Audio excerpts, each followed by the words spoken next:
event that I arrange annually, and the reason why I started it was because from when I was working in a setting supporting children and young people with complex health needs and additional needs, we had very little hands-on practical training.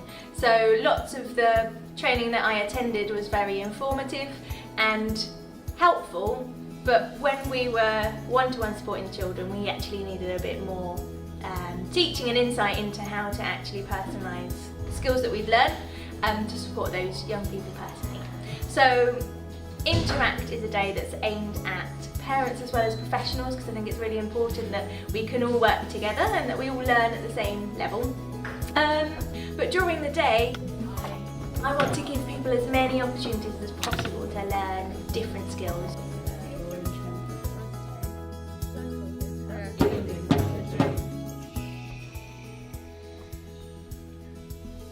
This is all based on, well, not all based, but mainly based on call and response. So all we've got to do is yell back after me. Hello? Hello? Alright? Alright? It's as hard as it gets. What I do is storytelling with no props, no costumes, no nothing. It's stripped right down. So the concentration is just on the interaction, so it's all very practical. Oh no! Oh no! The big yeah. Yeah! Here's to Adam. Here's to Adam. His fork and knife. His fork and knife. The first pot and pan. The first pot and pan. The main point behind this afternoon session was to have confidence in storytelling and to appreciate the effect that storytelling can have on particular groups. What's your name? Emma. Emma. And then, right now, every Friday evening she goes home and cries herself to sleep. So you go 1, 2, 3. Emma! Emma. Emma! Emma. In it! In it. Isn't it funny? Isn't it funny? Bears like honey. Bears like honey.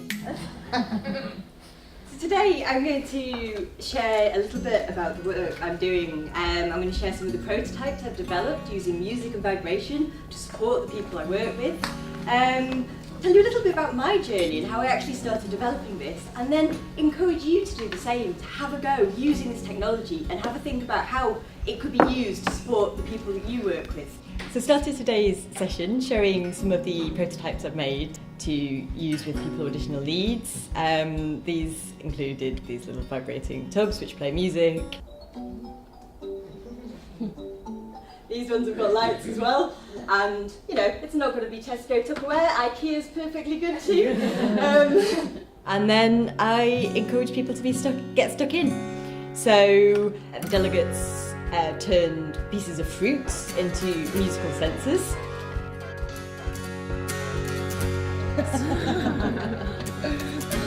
People experimented with making their own interactive pictures, so here people could really unleash their creative skills. And it was wonderful to see everyone just learning as they go. People had lots and lots of different ideas as to what could be done.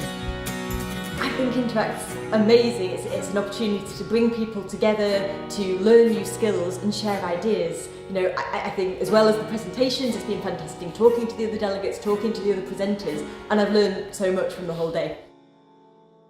If you could all just put your hands out like that for me, please. So 1, 2, 3. Just start to think about the sensation you can feel in your hands. Really focus in on that. Okay, and when you're ready, just slowly open your eyes for me again. I work for the Sensory Trust. We're a national charity. We're based down in Cornwall. We work with all sorts of people, and we essentially help people to access and experience outdoor environments. I think everybody has a kind of innate understanding that we have a very strong connection with nature and that it is good for us, but it was important to run through some of those specifics. So, you know, reducing blood pressure, you know, decreasing stress, being able to release serotonin, all those kind of things. So we looked at that in a bit more detail, and then we did some practical activities. So we created some nature frames, and they made some beautiful nature frames today, which was fantastic to see.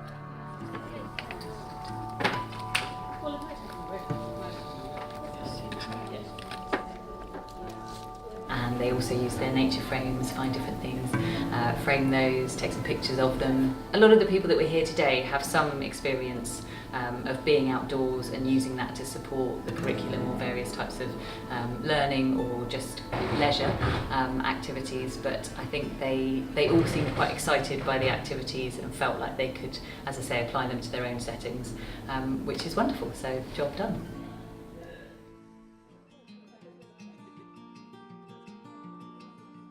Your task here is to put the specs on and then find me the centre square.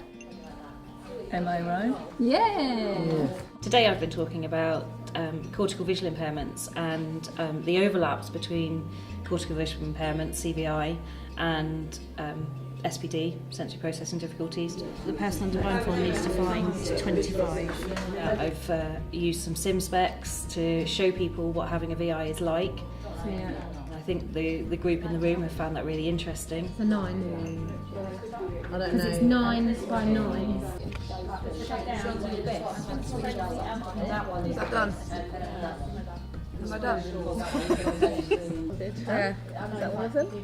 No. Oh, that one. That was something. We've talked about some strategies that can help people with CVI to better process their world and to more easily access the things that we're asking them to do in the classroom. And I hope the group have gone away with some practical ideas of how they can make the classroom environment more accessible to children with CVI.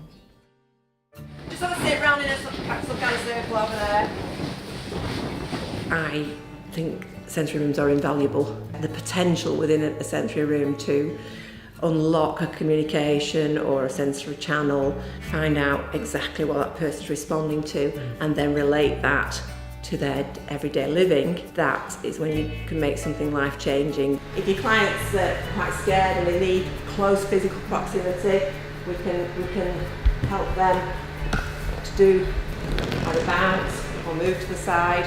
I hope people after today will think differently about how they use sensory stimulation and think about, we're using the fibre optics, let's turn off the main light.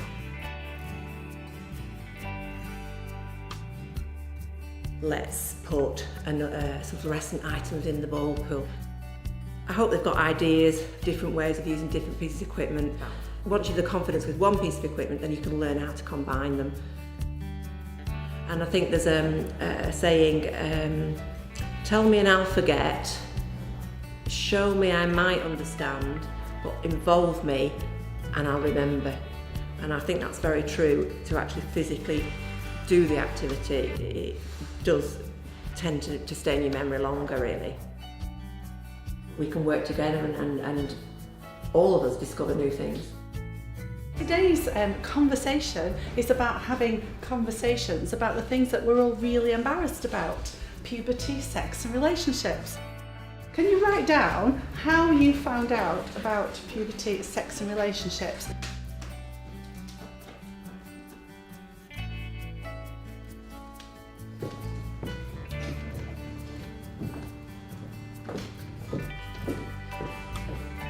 School, friends, parents, teachers, learning mentors. I think today the delegates have learned that not to be afraid of having personal conversations and trying to think about in what developmental stage they might introduce conversations about puberty and growing up. I want you to have a go at these activities between you and just talk about how you might use them with the children. And then we have done the toddler, adult, but then they get confused with the adult and the old.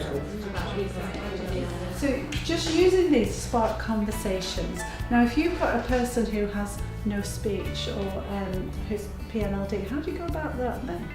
This would be far too much for mine, so it's just be maybe a couple of pictures with male or female or boy or girl. I think the delegates have learned not to be afraid to tackle the difficult issues, the things they're afraid of, because nobody else is going to do. So the more we can be open about it, the better prepared our young people are. Today was focused on offering lots of different skills, so a diverse range of skills which parents and professionals can learn together, the hands-on stuff they can take away and use it immediately, so they don't have to go on to another course. If they do really find one of these methods or techniques or tools really beneficial, then they can go away and explore that more and, you know, personalise it even more to the young people they support.